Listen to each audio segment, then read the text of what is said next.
You can raise a child to value $1 without making them struggle for it. Struggle, adversity, whatever, trials and tribulations, whatever to use. Long story short, I'm not rolling the red carpet for you. So whatever word you want to use to describe that, whatever. All I'm saying is, as a parent, I'm not rolling the red carpet for you. No, you're not okay.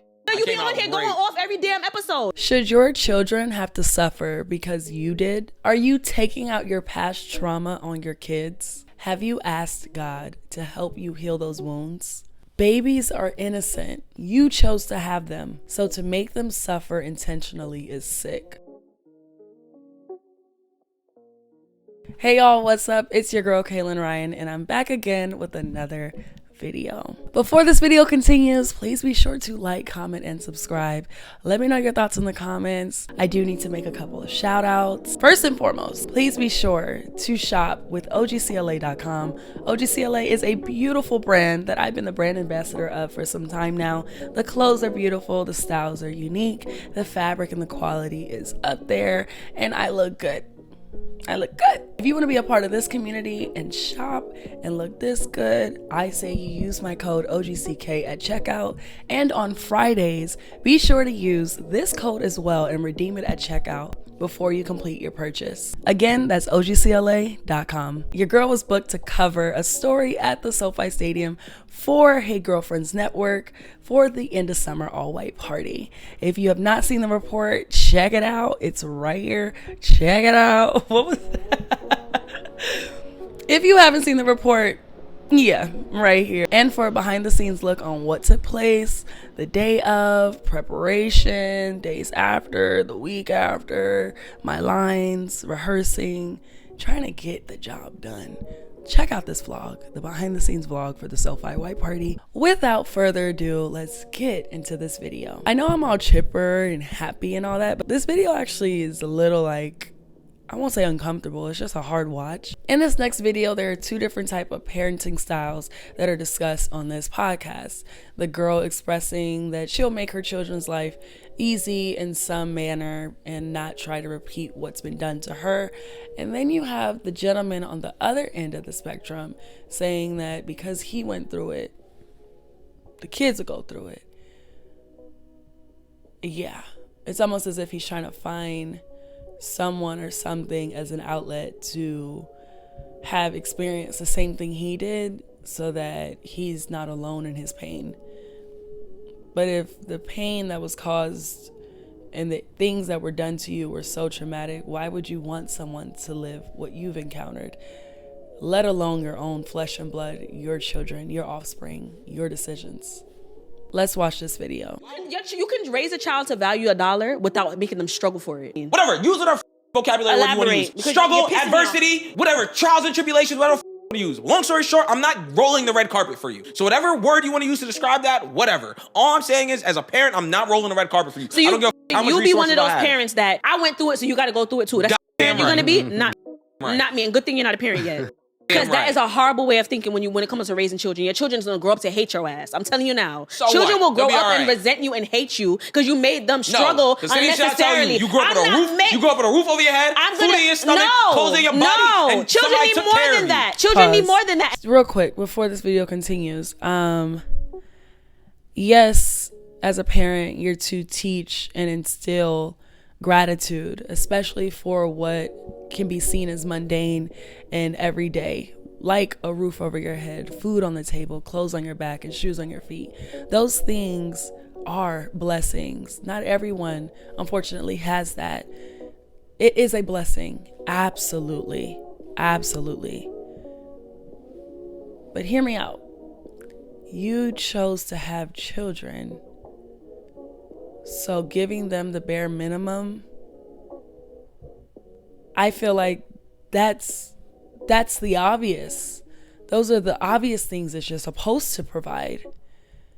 Anything leveled up from that speaks to your parenting more than them having shoes on their feet. Do you know your child? Are you spending quality time with them? Are you getting to know their personality and their unique traits and speaking to the king or the queen in them so that they can be an amazing, productive citizen, spouse, parent one day themselves? Yes, they lived in a house, but was that house filled with love Were they seen? Do they know what their purpose is? Do they know that you care about them? And the reason, and I know you're gonna come at me for yelling, but when it comes to kids, I'm passionate about that because a lot of our parents fucked us up, and I don't think it's fair for us to turn around and give that to our kids. No, you're not okay, nigga. You be on here going off every damn episode. You're not okay. I'm not okay. We're not okay. Ooh, he says that he came out great. If he truly felt that way, he would be delivering this message with more calmness, with more of a confidence and not anger. If he feels as if a hard life developed him to be this amazing man we see before us right now, this amazing man that we see before us, then so be it. When you are confident and when you're sure in your answer and when you don't feel like you're having to convince, there's a certain way that you are postured. There's a certain way that you're speaking because that's really your thoughts. Yes, my children will understand the value of $1. I won't roll out the red carpet for them, but I will instill certain values that allow them to have the capabilities to get what they need on their own if they had to survive without me. That sounds a lot different than what he said. I've seen these really dope videos on Instagram about chores and the association that children have with that and being self-sufficient and being smart and being capable. But there's a way that these parents are going about it that don't degrade their children or make them feel less than or make them feel like they're so blessed to even be in this position. They don't even know what a position is. They don't know what life is. They are here because you had them. They don't know anything. They only know what you show them. And if you show them hate and trauma, that's all they'll know. If you show them love and understanding and time and patience, that's what they'll know and that's what they'll give. Did a 75-year study on the connection between chores and success later in life. And the study concluded that children who do chores from a young age are more successful later in life and happier. But the most surprising connection of all was the connection between chores and self-esteem, as in the children tasked with doing chores presented as more confident adults.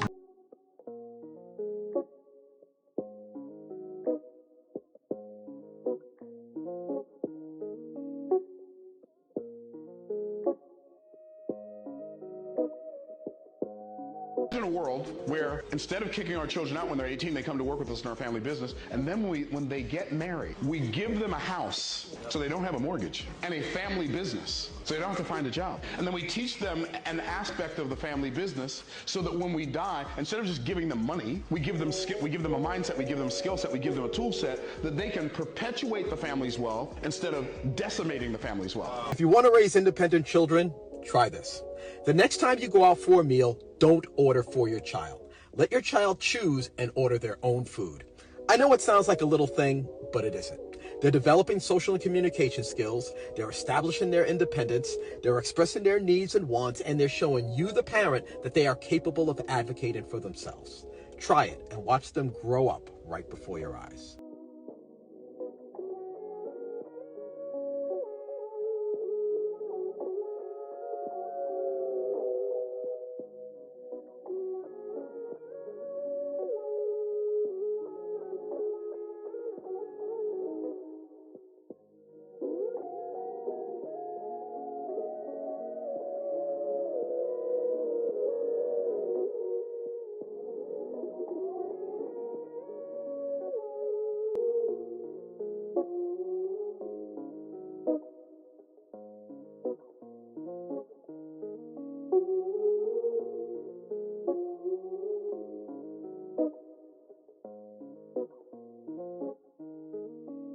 My sister-in-law came over and she wanted to help with our Saturday cleanup. Listen, she was so amazed by this display. She wanted to enter in her own chores, and it literally took 2 minutes for her to learn how to put everything in. Okay, so I asked her to change our pillowcases, sweep the floor, and clean the plants. This girl was amazing, and she was so excited to do it. I think what really motivated her was her being able to check off her own chores and kind of see the before and after of it all. She did so well, I didn't have to keep asking, hey, Ava, do this, do this. She just did it. She went to the hearth, she checked it off. This is a great way to get your children engaged engaged in cleaning. Never pay your kids to make their bed and clean their room, do the dishes and trash, homework. The money comes as a result of value creation. And then what parents do is they say, well, my kids do a list of chores and I give them an allowance. Allowance teaches them nothing about creating value for money. Okay, so now that's value because they're helping out around the house, so they're contributing, right? But the problem there is that half those chores you should never tie to money. We call those expectations. Yes, standards. Right? Yep. So that's why chores doesn't work with the first part. The other half, those chores, should be a menu of ways to earn, and it should be unlimited. Okay? And then, so we call those gigs. That is the winner for every single family. The moment your kid starts hunting for ways to create value at home or in the neighborhood, we call those community gigs. Now they're going out and having a lens to see the world, not what I can get, but how I can create value for others. That is the true hack for all financial competency. I'm not trying to speak to what his parents did or didn't do, but he said they did a great job. Let's give his parents the benefit of the doubt. Let's just say they did their best. But is this considered a great job? A son that is sitting here with this much pain on his heart, already speaking to the type of father he will be to his children, and not one that necessarily makes life easy, but makes them struggle because he had to. Simply put, he needs Jesus. He needs therapy. We all do. And I love that she brought it on home at the end. And she's like, I'm messed up, you're messed up, we're not okay. That's fair. But there's two different sides of it. Will you use your trauma as a weapon, or will you use it as a mirror to not repeat the past? The comments read, I agree with her wholeheartedly. He sounds immature and lacks control of his emotions. He is 1,000% not okay. He needs therapy ASAP. He spoke in trauma language. He is loud and wrong, shaking my head. Before having children, perhaps therapy should be required. This person said, you've got a roof over your head and food in your belly. Oh, you mean the basic necessities you're supposed to provide to kids you chose to have. I pray he never has children. Hurt people. He needs therapy. His parents did a number on him.